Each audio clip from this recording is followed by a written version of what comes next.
Damai sejahtera Allah yang melampaui segala akal pikiran manusia, itulah kiranya menyertai saudara-saudara di dalam Yesus Kristus Tuhan kita. Amin. Shalom. Bapak Ibu, saudara-saudara, muda-mudi yang bersama-sama kita beribadah untuk Tuhan di hari ini. Kita membuka Alkitab kita baca firman Tuhan yang menjadi renungan dalam ibadah kita. Injil Lukas pasal 17 ayat 11 sampai dengan 19. Beginilah firman Tuhan. Dalam perjalanannya ke Yerusalem, Yesus menyusur perbatasan Samaria dan Galilea. Ketika ia memasuki suatu desa, datanglah 10 orang kusta menemui dia. Mereka tinggal berdiri agak jauh dan berteriak, "Yesus, Guru, kasihanilah kami." Lalu ia memandang mereka dan berkata, "Pergilah, perlihatkanlah dirimu kepada imam-imam." Dan sementara mereka di tengah jalan, mereka menjadi tahir. Seorang dari mereka ketika melihat bahwa ia telah sembuh, kembali sambil memuliakan Allah dengan suara nyaring. Lalu tersungkur di depan kaki Yesus dan mengucap syukur kepadanya. Orang itu adalah seorang Samaria. Lalu Yesus berkata, Bukankah ke-10 orang tadi semuanya telah menjadi tahir? Di manakah yang 9 orang itu? Tidak adakah di antara mereka yang kembali untuk memuliakan Allah selain daripada orang asing ini? Lalu ia berkata kepada orang itu, "Berdirilah dan pergilah, imanmu telah menyelamatkan engkau." Demikian firman Tuhan.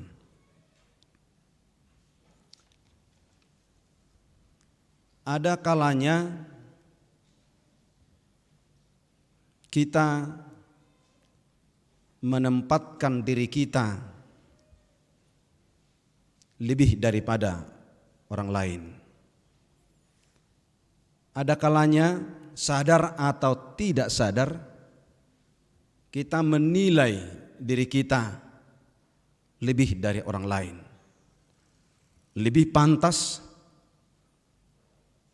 lebih layak, lebih baik, lebih suci, dan lain sebagainya. Ketika seseorang atau ketika sebuah kelompok, bahkan ketika sebuah bangsa menempatkan dirinya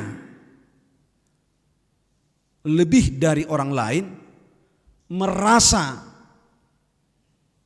lebih dari orang lain, pada saat itu sesungguhnya dia sudah membatasi berkat-berkat Tuhan mengalir dari dirinya.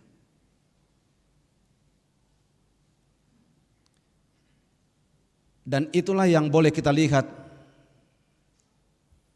dari bangsa Israel, dari orang Yahudi,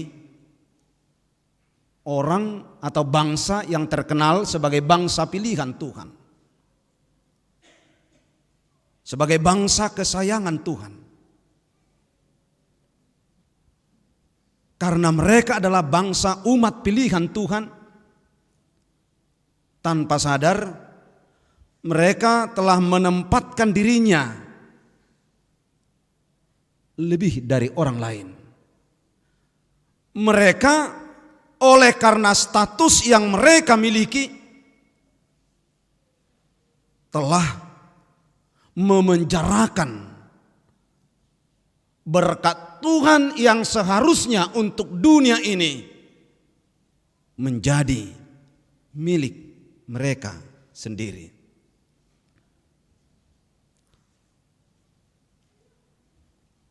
Itu sebabnya mereka katakan Samaria itu adalah bangsa yang najis. Bukan hanya Samaria, bangsa di luar Israel itu adalah bangsa yang tidak pantas, yang tidak layak, bangsa yang bukan menjadi bagian dari berkat Tuhan. Pada saat mereka mengatakan bahwa mereka adalah bangsa yang lebih layak, yang lain tidak layak, pada saat itu tanpa mereka sadari, justru mereka telah memenjarakan dirinya sendiri. Sejarah mencatat karena bangsa Yahudi, khususnya yang tinggal di Galilea, melihat, menilai bahwa Samaria itu adalah bangsa yang najis, yang jauh statusnya di bawah dari bangsa Israel. Ternyata dalam setiap perjalanan bangsa Yahudi ke Yerusalem, mereka harus mencari jalan yang lain, berusaha menghindar untuk tidak bertemu dengan orang Samaria. Maka yang pertama, Bapak Ibu Saudara-saudara, firman ini mau mengingatkan kita hari ini. Ketika kamu menempatkan dirimu lebih baik dari orang lain, kamu telah menyiksa dirimu. Tanpa sadar kita telah memenjarakan Tuhan dalam diri kita. Dan Tuhan Yesus melihat ini, lalu Tuhan Yesus mencoba merobohkan tradisi pemikiran yang salah dari Israel, dari Yahudi. Yesus yang secara kemanusiaannya adalah orang Yahudi, karena dia lahir dari keturunan Daud, dari Maria, yang secara otomatis menurut Yahudi, Yesus itu juga tidak layak dan tidak pantas, bahkan haram bagi mereka untuk naik ke Yerusalem melalui Samaria. Tetapi Yesus mencoba merobohkan sistem itu, merobohkan pemahaman yang salah itu dengan perencanaan yang matang, dengan sengaja. Tuhan Yesus dalam perjalanan ke Yerusalem dengan sengaja dia melintasi Samaria. Dan itulah yang menjadi khotbah dalam ibadah kita sore ini. Ternyata di antara Galilea dan Samaria ada sebuah desa. Ada sebuah desa yang menjadi tempat orang-orang yang berpenyakit kusta. Dalam perjanjian lama dan perjanjian baru, ternyata penyakit kusta itu adalah suatu penyakit yang sangat menakutkan. Kalau boleh kita lihat, kalau kita pahami dari Alkitab kita, dari epistel yang kita baca tadi, dan dari khotbah hari ini, ternyata penyakit kusta pada waktu itu lebih ganas dari COVID-19. Lebih ganas. Kalau minggu ini kita memperingati 161 tahun HKBP, ternyata 161 tahun yang lalu penyakit kusta juga menjadi satu penyakit yang paling menakutkan di dunia, termasuk di Tapanuli. Itu sebabnya HKBP dalam catatan sejarahnya telah membentuk satu tempat khusus yang sudah dipastikan berpenyakit kusta, mereka dikirim ke sana. Itu yang kita kenal dengan Huta Salem. HKBP memiliki itu. Bahwa pada waktu itu orang yang sudah dipastikan mengidap penyakit kusta harus dimasukkan ke situ. Perjanjian baru mencatat ternyata orang yang berpenyakit kusta itu, kalau dia mau bertemu dengan orang yang sehat, minimal harus dengan jarak lebih kurang 40-45 meter. COVID-19 jarak 1 meter. Kalau isolasi mandiri bisa 5 meter. Dan kita tahun kemarin sudah melakukan pelayanan kepada yang isolasi mandiri jarak 5 meter dari pintu ke jalan. Kita enggak kena. Tapi sejarah perjanjian baru mencatat ternyata kejadian yang di desa antara Galilea dan dengan Samaria itu, setiap keluarga yang mau mengantarkan makanan bagi keluarganya yang sudah dikucilkan di sana, mereka mengantarkannya dengan jarak sekitar 40-45 meter. Itu ganasnya. Tetapi kepada orang-orang yang dikucilkan itu, kepada bangsa yang disebut oleh Yahudi itu sebagai bangsa yang najis, dengan sengaja Tuhan ke sana. Yesus ke sana. Bapak Ibu saudara-saudara, sedikitnya ada 3 hal yang mau Tuhan Yesus tunjukkan melalui perjalanan Yesus ke Yerusalem melalui Samaria. Yang pertama, Yesus mau mengubah cara pikir orang Israel tentang kehadiran Yesus sebagai juru selamat di tengah-tengah dunia ini. Bahwa keselamatan yang dihadirkan Allah di dalam Yesus Kristus bukan hanya untuk Yahudi. Keselamatan yang dihadirkan Allah di dalam Yesus Kristus bukan hanya milik Israel. Keselamatan yang dihadirkan Allah di dalam Yesus Kristus adalah untuk dunia, termasuk Samaria yang mereka sebut sebagai bangsa yang najis. Itu yang pertama. Yang kedua, Tuhan Yesus mau menunjukkan kepada bangsa Israel, kepada orang-orang Yahudi, kepada orang-orang yang fanatik, ahli-ahli Taurat, Farisi dan Saduse, bahwa keselamatan yang dibawa oleh Yesus Kristus atau kehadiran Yesus Kristus ke tengah-tengah dunia ini termasuk juga kepada orang-orang yang telah ditolak oleh dunia ini. Bahwa keselamatan yang dihadirkan Allah di dalam Yesus Kristus juga menjadi bagian dari orang-orang yang kita kucilkan, yang disebut dunia ini sebagai sampah, yang disebut dunia ini sebagai manusia yang tak punya arti. Ternyata Yesus hadir juga untuk mereka. Keselamatan juga menjadi bagian dari orang-orang yang seperti itu. Dan yang ketiga, hadirnya Tuhan Yesus bertemu dengan orang-orang yang berpenyakit kusta. Hadirnya Tuhan Yesus di tengah-tengah Samaria yang sudah dicap sebagai bangsa yang najis, bangsa yang haram di hadapan Tuhan, adalah ajakan bagi setiap orang yang percaya, termasuk kita. Adalah ajakan bagi kita yang hadir dalam gereja Tuhan hari ini, bahwa Yesus mau mengajak kita, bahwa Yesus mau mengajak setiap orang yang percaya kepada Yesus Kristus, mari bangun relasi kepada setiap orang, kepada sesama manusia, tanpa dibatasi oleh apapun. Mari bangun relasi kehidupanmu, dalam kehidupanmu di tengah-tengah dunia ini, tanpa dibatasi oleh perbedaan denominasi. Ku tak tanya dari gereja mana kamu datang. Dan hari ini saya pastikan Tuhan Yesus tidak akan pernah bertanya kepada kita yang hadir di sini, di gereja mana kamu dibaptis? Di mana tempat tinggalmu?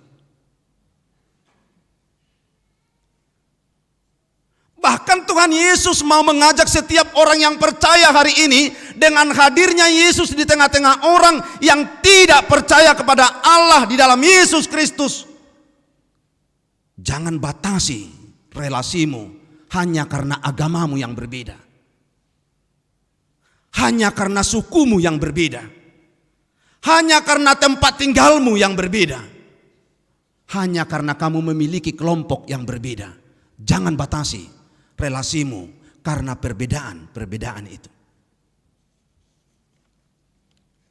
Maka Yesus mau memanggil setiap orang yang percaya hari ini melalui firman Tuhan hari ini, bahwa setiap orang yang menyatakan dirinya sebagai pengikut Kristus, mereka dipanggil dan diutus Tuhan untuk bersama-sama menyelesaikan persoalan dunia yang sedang kita hadapi bersama hari ini. Dan kita harus bersama-sama berusaha keluar dari setiap persoalan yang kita hadapi bersama-sama dengan yang lain. Agama apapun itu, suku apapun itu, mari kita bawa bangsa ini keluar dari kebodohan, keluar dari kemiskinan, keluar dari ketertinggalan. Kita bersama-sama menjadikan dunia ini menjadi berkat bagi semua ciptaan. Jadi unang saya tapar soal hobi akamanginang. Ibu do napo sobulung on. Budo masuk ko gabi napo sobulung. Ay hakaido di hutan namanang na haka ope tahoy. Kita jangan mau dibatasi oleh itu.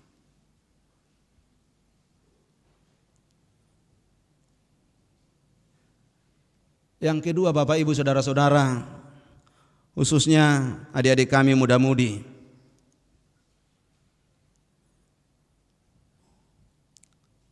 ada suatu yang ganjil dalam kehidupan kita. Firman Tuhan ini juga mengingatkan kita, ternyata ada satu sifat yang salah dari kemanusiaan kita.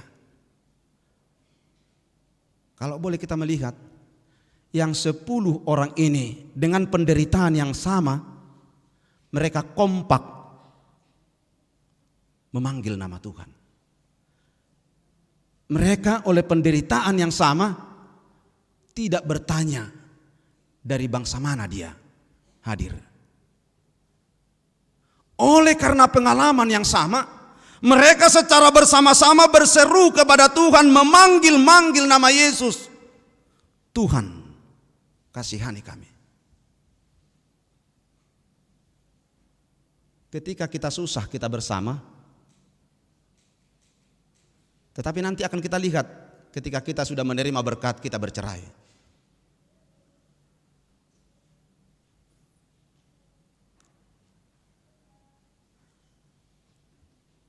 Orang yang menderita itu sekali lagi bersama-sama tanpa bertanya dari mana datangnya, bagaimana latar belakangnya, mereka bersama-sama datang berseru kepada Tuhan, Tuhan kasihani kami.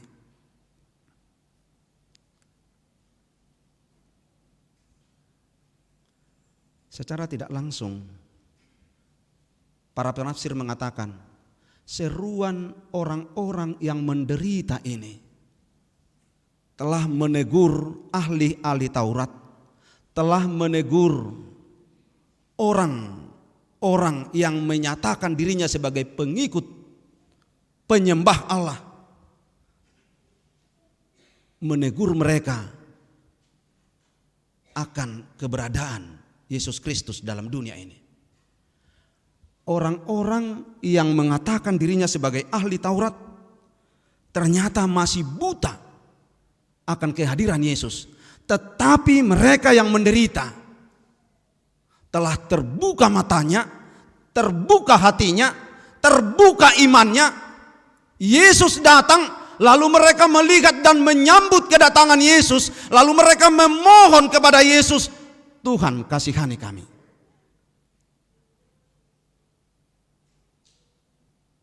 Bahkan dalam bahasa Yunani dikatakan airo. Mereka ketika berseru kepada Tuhan, Tuhan belum memalingkan wajahnya kepada mereka, lalu mereka kembali berseru dan kembali berseru, dan seruan mereka semakin kuat, semakin nyaring, dan itu menunjukkan keseriusan mereka akan kerinduan mereka yang sangat dalam untuk menerima kesembuhan dari Tuhan. Ini juga mengajarkan kita mengingatkan kita hari ini seberapa serius kita memanggil nama Tuhan dalam setiap pergumulan kita.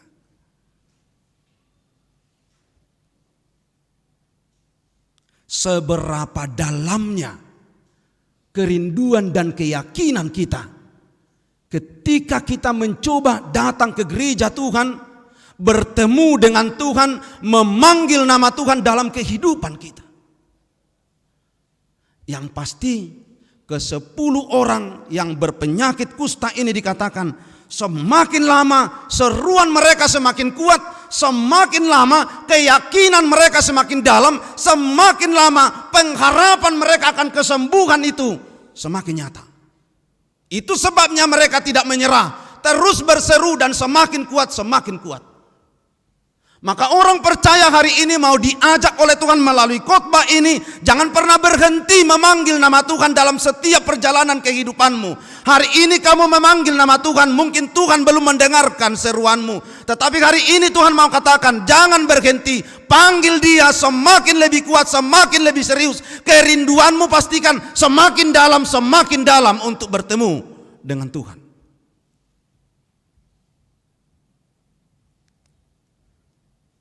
Bapak, Ibu, saudara-saudara yang dikasihi Tuhan Yesus Kristus. Yang ketiga, kita boleh melihat ternyata dalam perjalanan kepercayaan kita, ketika kita mencoba memanggil nama Tuhan dan Tuhan menjawab kita, terkadang jawaban Tuhan atas seruan kita di luar logika kita. Terkadang tidak nyambung, tidak masuk akal. Tetapi itu harus kita lakukan. Coba kita bayangkan bagaimana yang ke-10 orang yang berpenyakit kusta ini memanggil nama Tuhan dan mereka meminta, Tuhan kasihani kami, tetapi Yesus justru menjawab permintaan itu, permohonan itu dengan jawaban kalau menurut logika kita itu tidak masuk akal, tidak nyambung. Karena Tuhan menjawab mereka, pergilah, perlihatkanlah dirimu kepada imam-imam. Ulur ada honota ina beling do harwong. Asing ini pangido, asing idokon hina kan? Itulah ujian iman. Maka hari ini kepada kita generasi muda,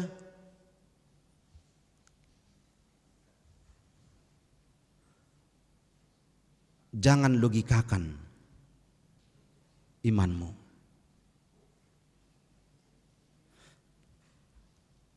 Jangan mengekang Allah yang kamu percayai itu di dalam pikiranmu.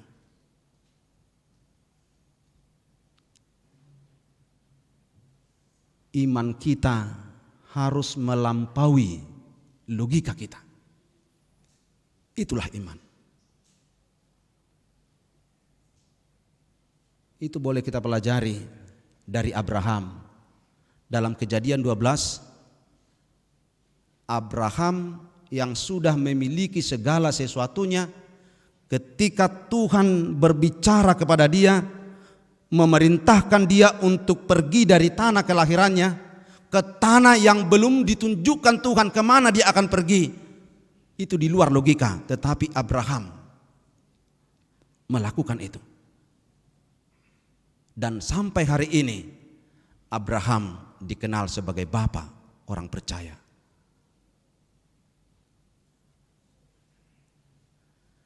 Ketika terjadi pesta perkawinan di Kana, yang punya pesta kekurangan anggur, Yesus katakan, isilah air ke dalam guci.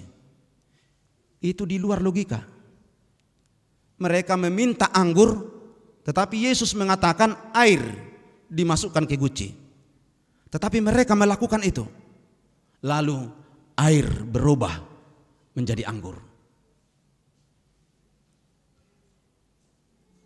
Dalam epistel tadi, Naaman yang adalah seorang panglima besar, ketika dia dengan logikanya mengatakan ketika dia mau bertemu dengan Elisa, ternyata Elisa hanya menyuruh suruhannya, itu di luar logikanya. Bagaimana mungkin saya seorang panglima hanya disambut oleh seorang suruhan? Bagaimana itu mungkin?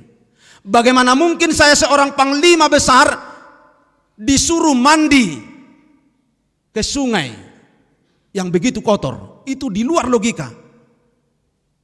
Tetapi ketika Naaman melakukan perintah yang di luar logika itu, pada saat itu dia menerima mujizat Tuhan, dia sembuh dari penyakitnya. Maka hari ini Tuhan mau mengajak setiap orang yang datang ke gereja Tuhan hari ini,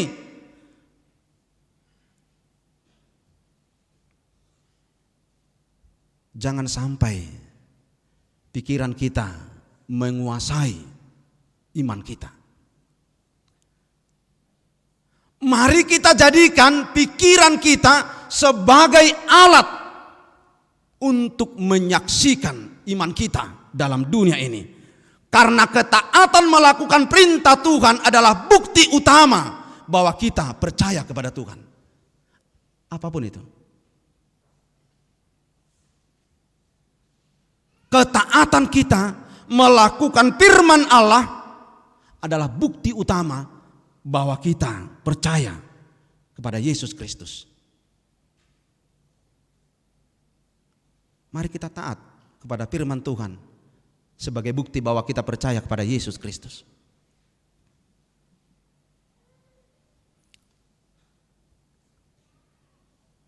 Yang ketiga, Bapak Ibu Saudara-saudara dalam Yesus Kristus, melalui firman Tuhan hari ini juga kita diingatkan, begitu banyak yang memperoleh berkat, tetapi hanya sedikit yang datang mensyukuri berkat itu. Ada 10 orang yang menerima berkat Allah, yang disembuhkan oleh Tuhan, tetapi hanya 1 orang yang berseru memuliakan nama Tuhan dan datang kepada Yesus Kristus.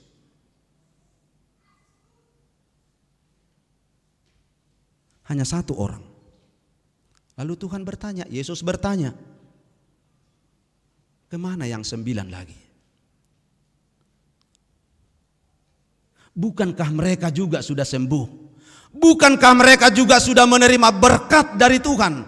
Lalu kemana mereka? Kalau kita lihat dalam bacaan firman Tuhan ini, dikatakan ternyata yang 9 lagi asik dengan dirinya. Asik mencari sertifikat kesembuhan itu. Mereka asik mencari iman yang bisa memberikan sertifikat bahwa mereka sudah sembuh dari penyakit kusta dan bisa kembali menikmati kehidupan dunia ini. Yang 9 itu ternyata asik sibuk dengan berkat-berkat yang sudah mereka terima, tetapi mereka lupa kepada Sang Pemberi berkat.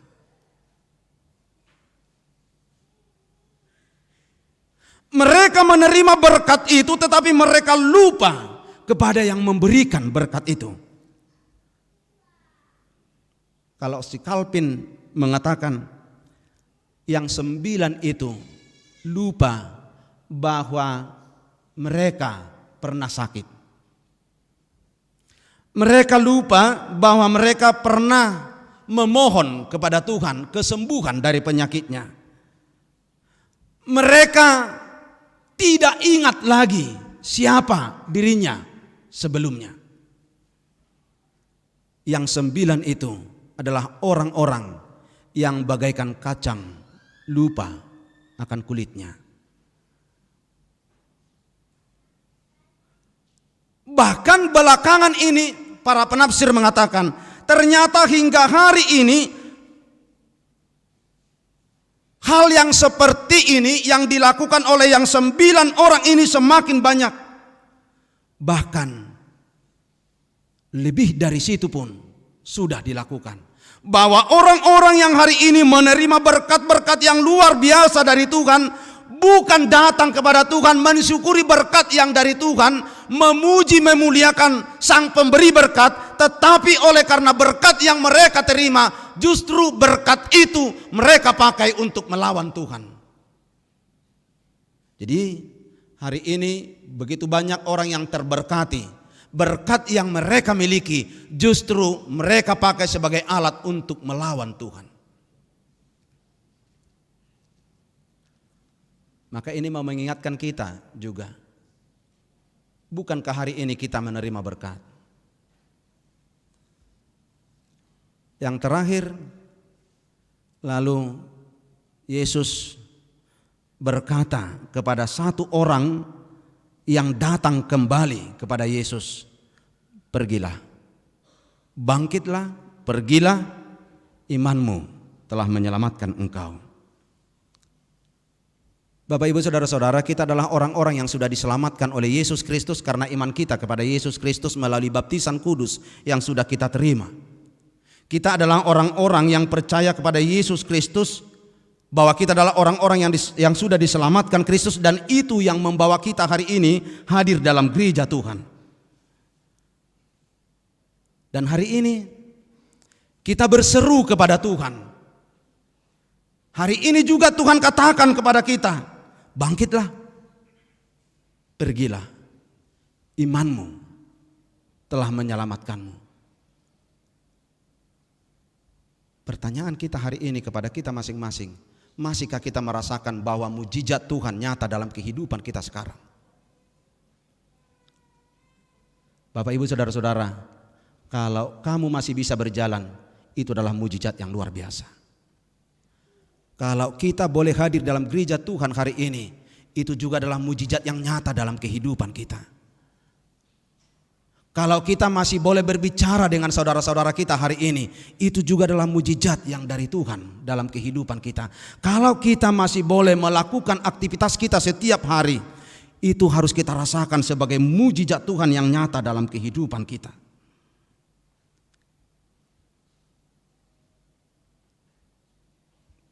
Karena dengan kesadaran mujizat nyata, pengharapan kita untuk kehidupan yang lebih baik akan semakin nyata dalam kehidupan kita.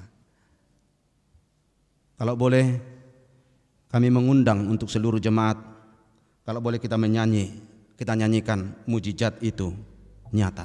Maka kita pulang nanti dari ibadah ini, kita pastikan bahwa setiap saat, setiap hari, mujizat Tuhan nyata dalam kehidupan kita.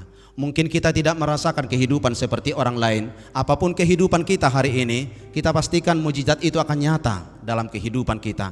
Kalau hari ini sebagai mahasiswa mungkin kamu masih mengalami kegagalan, belum mencapai nilai yang sesuai dengan yang kamu harapkan, atau adik-adik kami yang sudah menyelesaikan studinya sampai hari ini belum mendapatkan pekerjaan, belum mendapatkan jodoh, tetapi hari ini Tuhan katakan berserulah kepada Tuhan, semakin keras berseru kepada Tuhan, semakin serius memanggil Tuhan, maka yakinlah mujizat-mujizat itu akan nyata dalam kehidupanmu.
Ku percaya mujizat itu nyata, bukan karena kekuatan, namun Roh-Mu ya Tuhan.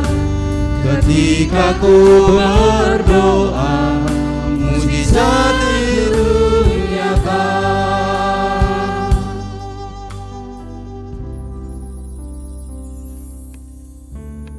selama kita percaya dan percaya kepada Yesus Kristus, maka Tuhan akan memakai hidup kita juga menjadi mujizat dalam kehidupan ini. Kita berdoa.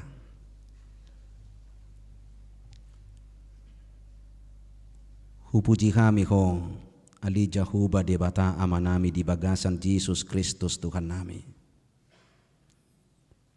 Di patak kaco Tuhami Tuhan marhiti hatam. Nasoha pikira kami hian. Tarpatu pahodo di bagasan ngulu nami. 10 halak namar sahit nahulito ni. Totu dipikiri rohana. Tuhamatian nama nguluna. Alai hinorhon ni asini roham huasom. Taruli nasida di hamalumon nasiako. Di patu paho halongangani tu nasida. Ali jahuba parasi rohana sumurung. Songon si 10 halak namar sahitido si patang ngulunami. Gok hasusaan. Gudang akapartuk Tuhan. Si pata hiraso tolap nami do madungdung akasidungdungon nami. Alain waing di patak kaco Tuhami Tuhan. Dangadong naso tarpatu paho HP di bagasan ngulu namion. Asi maroham. Marhiti-hiti todim tod di parbadia suan maha porsiao si songoni. Di bagasan rohanami ganup. Lumobi di bagasan obasod di napungu kami, lumobi aka angginami botonami na posobulung. Na mungkin mangadupi ragam ni aka pergumulan ni ngulu. Laho madungdung aka sita-sita. Gudang naik kociadupan nasida. Si pata ati tung madabut nasida tu bagasan pamikirion. Dang tuk gugo nasida laho mangalakahon akasilakahononna. Alai hatam paingot to kami nuaing di bagasako mardonga toko tarpatu pahodo saluhut di bagacan ngulunami. Alani lampapos marohanami saluhutna akanarotu bagas jorom di bagasan obason. Asa manottok kami Tuhan majuho di bagasan ngulunami asa urupammu kami. Paluahom kami Tuhan sian ragam ni akasi taonon nami parukilon nami songoko naung paluahon si 10 halak namar sahiti di paluahon nasida di pamalupo nasida sian parsahiton daduduk nani hilala nasida say songoni mahaminiat Tuhan paluahom kami sian ragam ni nasorat na huadupi kami Tuhan nami para si rohana sumurung. Hubak kami manang huriaon tu adupamu Tuhan. Gudang nasinakapan ni huriam. Laho pauli-ulihon huriamon dada hola paulihotca marhiti-hiti gedung gerejaon. Alai lubi siani. Asa songon naung pinatuduhommu takas nian huriaon gabe pasu-pasu tutonga-tonga ni portibion. Marhiti parsauran nalam rosu di tonga-tongana laos jupang parsauran nadinggan nang tu akan humaliang sopola adong akan makolangi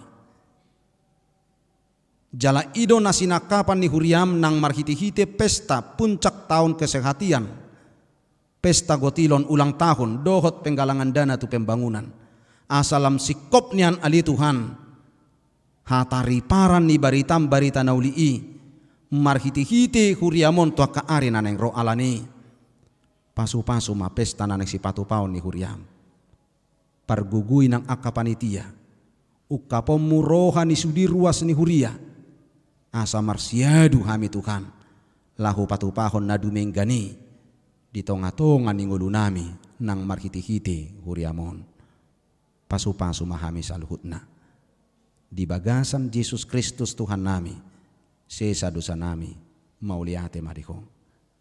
Amin.